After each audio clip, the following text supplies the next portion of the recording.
Shalom, shalom, Haverim Behaverot. Bienvenidos a Ecos de la Torá. Continuamos explorando las profundidades de la Parashá Bereshit. Y de manera especial hoy entramos al comentario número 3, Eco número 3. Y ya nos ubicamos en el capítulo 2, versículo 9 de Bereshit. Dice el texto: e hizo brotar el Eterno Elohim de la tierra toda clase de árboles preciosos de vista y buenos como alimento, y también el árbol de la vida en medio del jardín, y el árbol del saber del bien y el mal. En el centro del huerto habían dos árboles, uno cerca del otro. El árbol de la vida representa la Torá, que es llamada árbol de vida en Proverbios capítulo 3, versículo 18, donde justamente está escrito: el árbol de vida para los que de ella echan mano, y felices son los que la abrazan. Es probable que el árbol de vida haya estado donde hoy en día está el lugar del templo en Jerusalén, y el árbol del conocimiento de lo bueno y de lo malo haya estado en el monte de los olivos. Entremos ahora al capítulo 2, versículo 12. El texto dice: el oro de aquella tierra es bueno, allí hay bedelio y ónice. El hombre fue creado para tener abundancia económica y valorar el oro. La Torá es la que da valor al oro. El oro tiene valor porque la Torá está diciendo que es bueno. El oro no es malo. Las riquezas materiales no son malas, sino buenas. Lo malo es tener amor al dinero. Es el amor al dinero, como está escrito en la primera carta de Timoteo, capítulo 6, versículo 10. Allí dice: porque la raíz de todos los males es el amor al dinero, por el cual, codiciándolo algunos, se extraviaron de la fe y se torturaron con muchos dolores. Ahora analizamos el capítulo 2, versículo 15. Entonces Hashem Elohim tomó al hombre y lo puso en el huerto del Edén, para que lo cultivara y lo cuidara. Fíjense el texto: para que lo cultivara y lo cuidara. Comenta el doctor Ketriel que estas dos tareas son básicas en cualquier obra viva para que tenga éxito. Se trata entonces de extensión y de protección. No es fácil extender una obra viva, también hay que protegerla y guardarla. No es solo suficiente con esto. No es suficiente guardar una obra viva, hay que ampliarla y extenderla. Todo lo que vive se mueve y se desarrolla, y todo lo que vive es vulnerable y necesita ser cuidado. Una congregación que solo piensa en expansión perderá muchas vidas. Una congregación que solo piensa en mantener el status quo nunca podrá cumplir el propósito del Eterno. Toda vida tiene que desarrollarse y ser protegida para no morir. Estos dos principios también están reflejados entonces en la bendición aarónica, según Números capítulo 6, versículo 24, que dice: Hashem te bendiga y te guarde, etc. Siguiendo entonces los comentarios, nos ubicamos en el capítulo 2, versículo 16 al 17. Y ordenó Hashem Elohim al hombre, diciendo: de todo árbol del huerto ciertamente comerás, pero del árbol del conocimiento de lo bueno y de lo malo no comerás, porque el día en que de él comas, ciertamente morirás. Aquí aparece por primera vez en la Torá la palabra ordenó, en hebreo zabá, que es la raíz de la palabra mandamiento, que en hebreo se dice mizpah. Ahora Hashem Elohim dio un mandamiento positivo al hombre de comer de todos los árboles del huerto excepto de uno, y un mandamiento negativo de no comer del árbol del conocimiento de lo bueno y de lo malo. Los mandamientos positivos traen bendiciones sobre los que los obedecen, y los mandamientos negativos trae castigo sobre los que los desobedecen.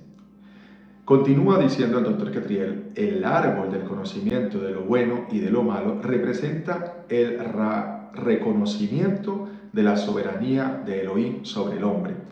Cada vez que el hombre obedecía el mandamiento negativo de no comer del árbol prohibido, mostraba quién era el soberano, quién era el Señor en su vida, quién era su Dios.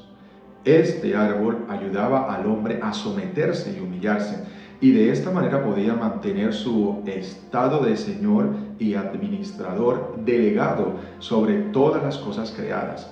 La única manera de poder mantener un puesto de autoridad es tratar en sujeción al que delegó la autoridad. Por esta razón, con el tiempo, este árbol se convertiría en un tipo de altar, un lugar de sacrificio y adoración, donde la voluntad del hombre es sujetada a la voluntad del Creador. Podemos preguntarnos entonces, ¿cómo podemos interpretar las palabras el día que de él comas, ciertamente morirás? El día cuando Adán pecó, experimentó un tipo de muerte espiritual.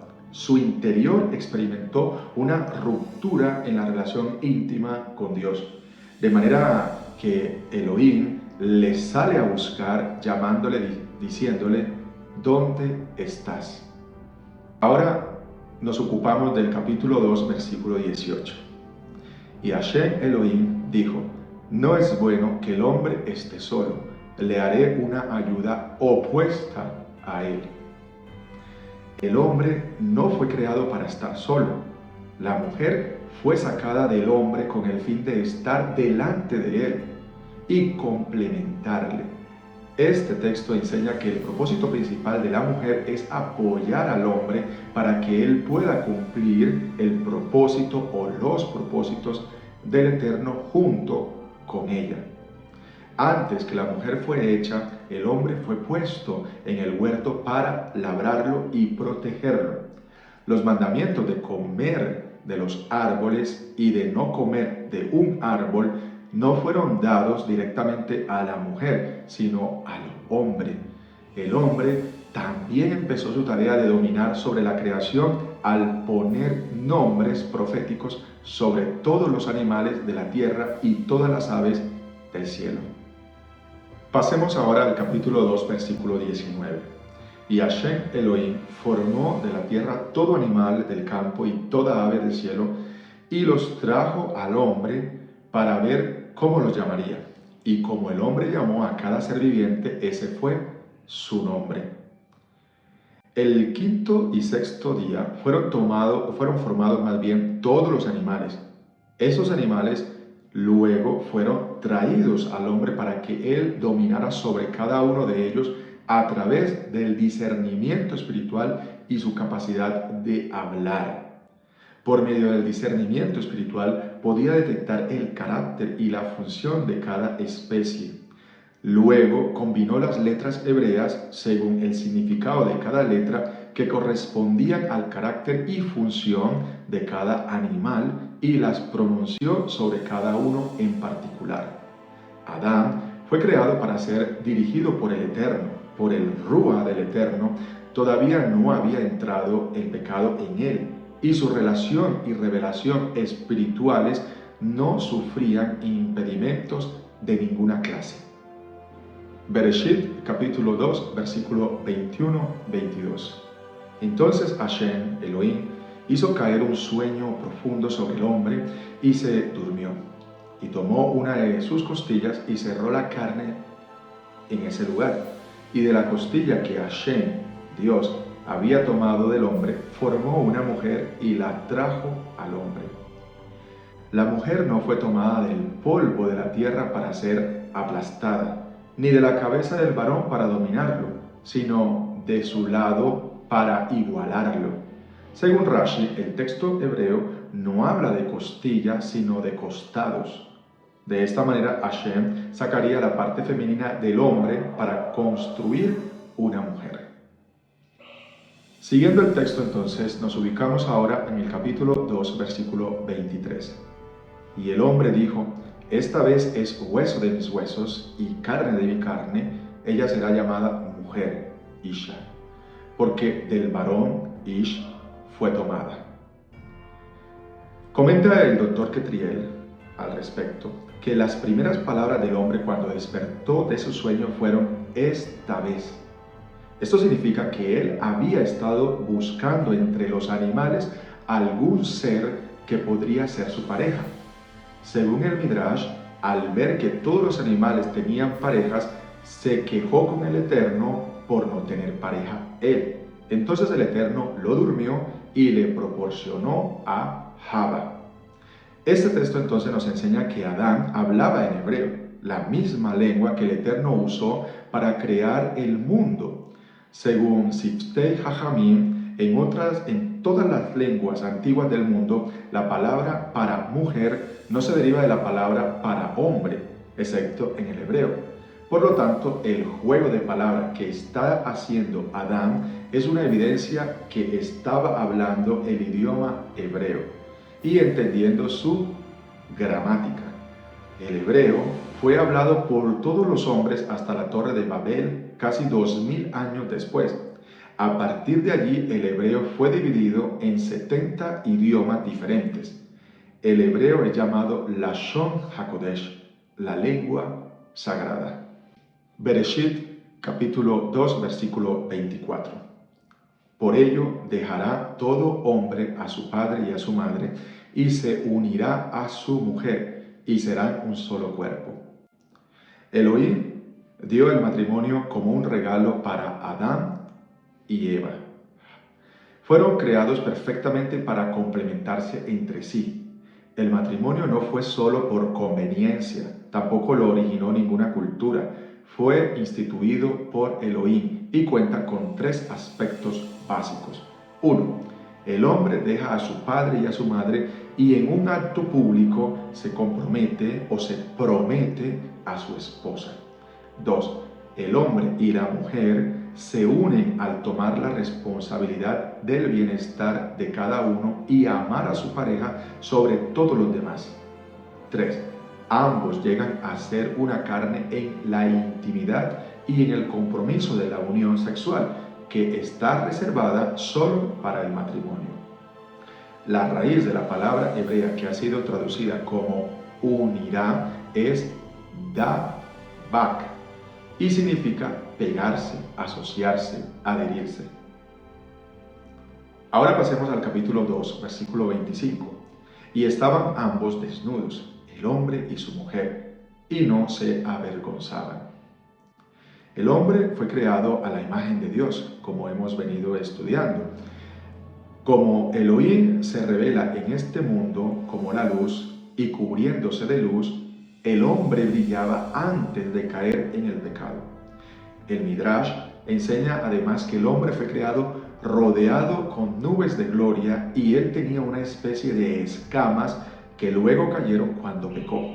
Así que no debemos entender la expresión desnudos como una desnudez vergonzosa, como lo que experimenta el hombre hoy en día cuando no está vestido. La vergüenza por causa de la desnudez que experimentó el hombre al caer en pecado es debido a la pérdida de la ropa original que tenía. Ahora no podrá recuperar la gloria de su ropa original. Ni siquiera el rey Salomón, podía llegar al nivel de hermosura de un lirio del campo. Mateo capítulo 6, versículo 29. Y eso demuestra o nos muestra que el hombre que fue creado muy superior a las flores es un ser caído, que ha perdido esa gloria original que tenía antes de su caída en el pecado, como está escrito en Romanos capítulo 3, versículo 23. Por cuanto todos pecaron y están destituidos de la gloria de Elohim. Por otro lado, la vergüenza por exponer sus cuerpos no existía en los hombres desde el principio, porque no había en ellos malos instintos. Todavía no había entrado en el hombre el pecado. Según Rashi, el Yeser Hará, la mala inclinación, no entró en el hombre hasta que comió del fruto del árbol prohibido. De esta manera entonces llegamos al capítulo 3 de Bereshit. Una breve introducción a este capítulo es lo siguiente. El capítulo 3 de Bereshit es uno de los pasajes más cruciales en la narrativa bíblica, ya que marca la caída del ser humano y la introducción del pecado en el mundo. Este capítulo entonces relata el engaño de la serpiente, la desobediencia de Eva y Adán al comer del fruto prohibido del árbol del conocimiento del bien y del mal, y las consecuencias que este acto trae sobre la creación. El texto entonces aborda temas profundos como el libre albedrío, la tentación, el pecado y la responsabilidad moral, estableciendo entonces el marco de la relación entre Elohim y la humanidad que dominará el resto de la narrativa bíblica. La serpiente, representada como el símbolo de la astucia y el engaño, tienta a Eva, sugiriendo que al comer del fruto prohibido se alcanzará un conocimiento similar al de Dios. Este evento revela entonces el conflicto interno entre el deseo de los seres humanos de ser como Dios y la obediencia a sus mandamientos. La caída no solo afecta a Adán y a Eva personalmente, sino que introduce el sufrimiento, la muerte y la separación de Dios en la existencia humana. Así, el relato no solo explica el origen del mal en el mundo, sino que también plantea preguntas sobre el propósito de la vida y el papel de la humanidad en la creación. Al final de este capítulo, el capítulo 3 de Bereshit, se describen entonces las consecuencias del pecado. Adán y Eva son expulsados del jardín del Edén y se les imponen maldiciones.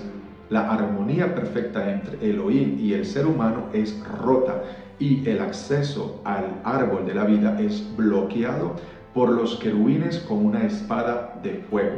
Sin embargo, en medio de este juicio también hay una promesa de redención futura, pues Elohim anuncia en Génesis capítulo 3 versículo 15 la primera profecía mesiánica, donde se menciona que la descendencia de la mujer aplastará la cabeza de la serpiente, una alusión a la futura victoria del Mesías sobre el mal. Este capítulo, por lo tanto, fundamental para entender el drama humano y el plan redentor que comienza a desarrollarse a partir de este punto. Capítulo 3, versículo 1. Y la serpiente era la más astuta de todas las bestias del campo que había hecho el eterno Elohim. Y un día le dijo a la mujer: ciertamente ha dicho Elohim que no comáis de ningún árbol del jardín. Disfrazado como una astuta serpiente, Satanás vino a tentar a Eva. Alguna vez Satanás fue un ser angelical que se rebeló contra Dios y fue echado del cielo. Satanás es un ser creado y por lo tanto tiene limitaciones, aun cuando Satanás está tratando de tentar a todos para alejarnos de Elohim. No tendrá la victoria final. Génesis capítulo 3 versículo 14 al 15 promete ahí Elohim que Satanás será aplastado por uno de la simiente de la mujer, el Mesías.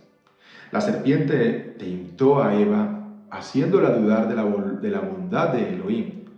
Él sugirió que Dios era estricto, mísero y egoísta, ya que no quería que tuviese como el conocimiento del bien y del mal. Satanás hizo que Eva se olvidara de todo lo que Dios le había dado y que centrara su atención en la única cosa que no podía tener. También nosotros nos metemos en problemas cuando insistimos en prestar atención a las pocas cosas que no tenemos en lugar de mirar lo mucho que Elohim nos ha dado. La próxima vez que sientas lástima de sí por lo que no tiene, considere todo lo que sí tiene y agradezca a Elohim. Luego sus dudas no lo harán caer en pecado. La serpiente ataca a la mujer por varias razones. La mujer es más sensible a los impulsos espirituales que el hombre. También es más fácil seducir espiritualmente a la mujer que al hombre, como está escrito en la primera carta de Timoteo, capítulo 2, versículo 14. Y Adán no fue el engañado, sino que la mujer, siendo engañada, completamente cayó en transgresión. Los mandamientos habían sido entregados al varón y él a su vez los había transmitido a su esposa. Por lo tanto, Adán no fue engañado porque sabía muy bien cuál era el mandamiento que había recibido del Eterno en cuanto al árbol prohibido. La serpiente hizo una pregunta astuta para entrar en discusión con la mujer. La estrategia del adversario está basada en la mentira. Él es el padre de la mentira. La mentira es la verdad torcida. La Torá del Eterno es verdad. El Salmo capítulo 119, versículo 142 lo confirma. La mentira del adversario consiste en torcer las palabras de la Torá. Con la primera pregunta, la serpiente cambió un mandamiento y así intentó proyectar la imagen de un Dios cruel que esclaviza a los hombres mediante la Torá, mediante la ley, prohibiendo tantas cosas que podrían disfrutar si fuesen libres de la Torá, de la ley. Esta ha sido entonces su estrategia desde el principio y su estrategia no ha cambiado desde entonces. Ubiquémonos ahora entonces en el capítulo 3, versículo 5. Lo que ocurre es que Elohim sabe que el día en que comáis de este fruto se abrirán vuestros ojos y serán como Dios, sabedores del bien y del mal.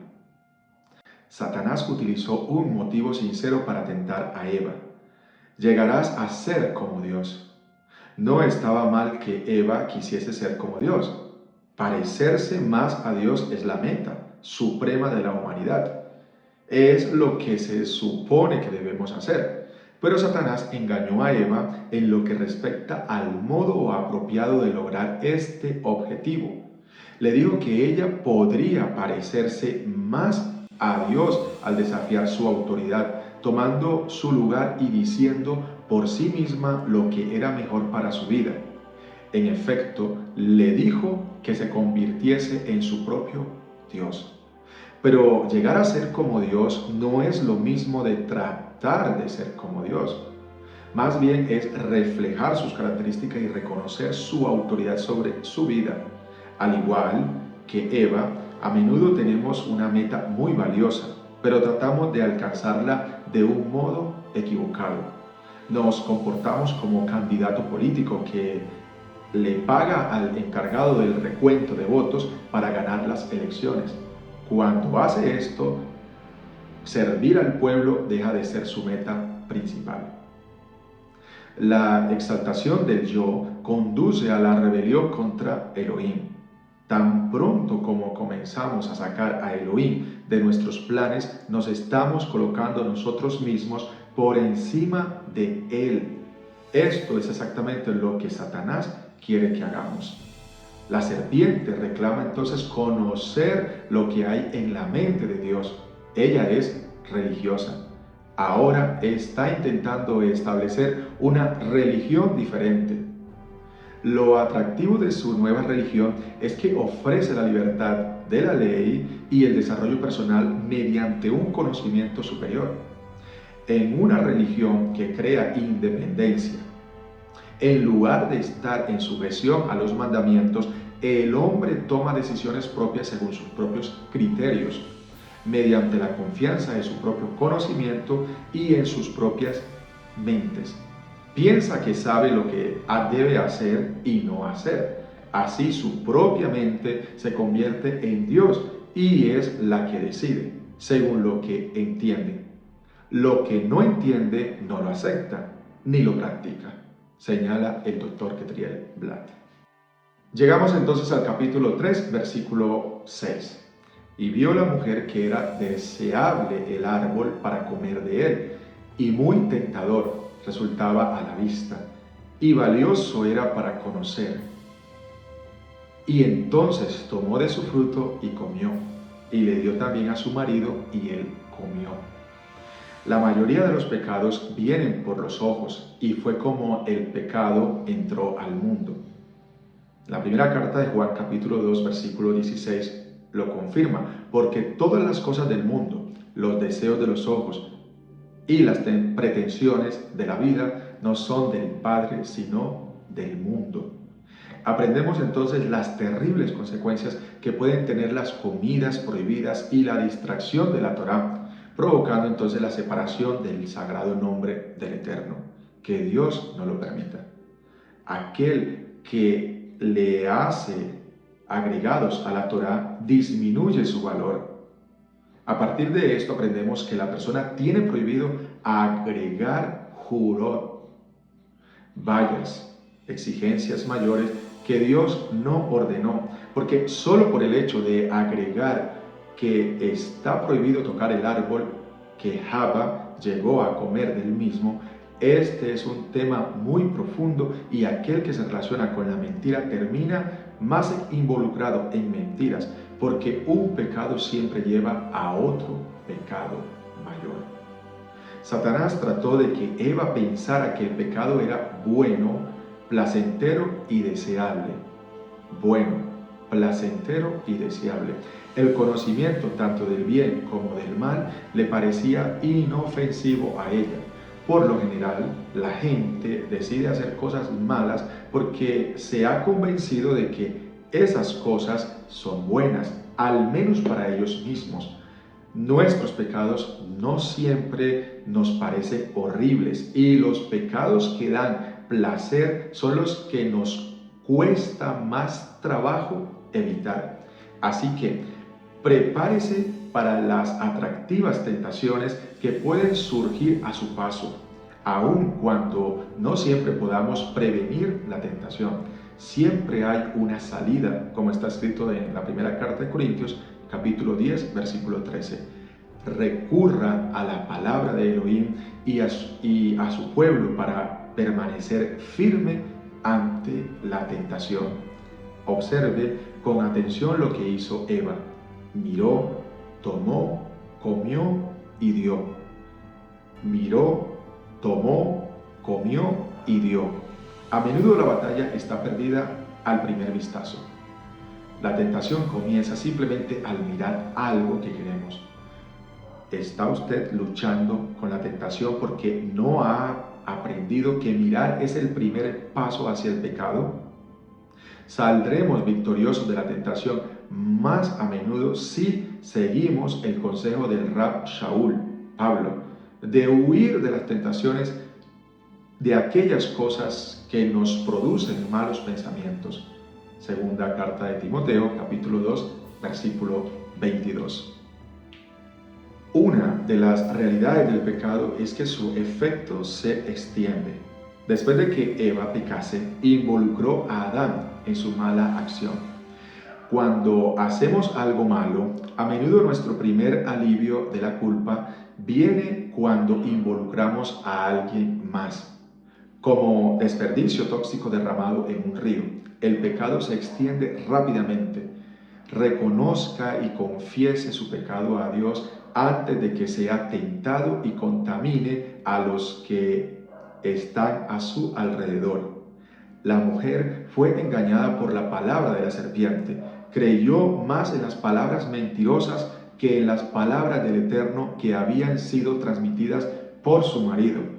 La tentación de la independencia mental fue la que hizo que el pecado entrara en el mundo. El intelectualismo humanista es el mayor obstáculo para el reino de los cielos en la tierra.